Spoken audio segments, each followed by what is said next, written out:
مصر لسه بتثبت للعالم انها مش بس بلد بتبني المستقبل، لا دي كمان بتحافظ على تاريخها العظيم. اليونسكو رسميا شال الدير ابو مينا الاثري في برج العرب من قائمة التراث العالمي المعرض للخطر، وده مش بس انجاز اثري، لا دي رسالة قوية ان مصر رجعت تهتم بهويتها وتاريخها زي زمان ويمكن اكتر كمان.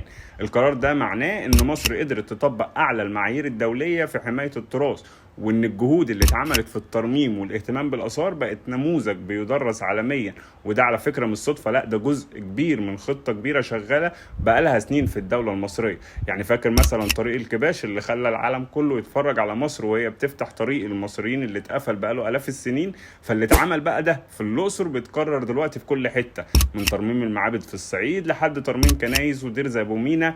فمصر يا صديقي بتعيد كتابه تاريخها بنفسها. والحلاوه بقى مش بس في ان احنا بنحافظ على التاريخ، لا احنا كمان بنرجع نستخدمه بقوه في صناعه المستقبل. يعني السياحه رجعت تشتغل على فكره ان مصر هي اصل الحضاره الانسانيه، وده ظهر في موكب المومياوات وطريق الكباش، وكمان افتتاح المرتقب للمتحف المصري الكبير اللي هيبقى اكبر متحف اثار في العالم. مصر هنا مش بتبني مدن جديده وطرق وكباري، مصر لا بتبني كمان صوره جديده لنفسها قدام العالم، صوره بلد بتحترم تاريخها وبتصونه.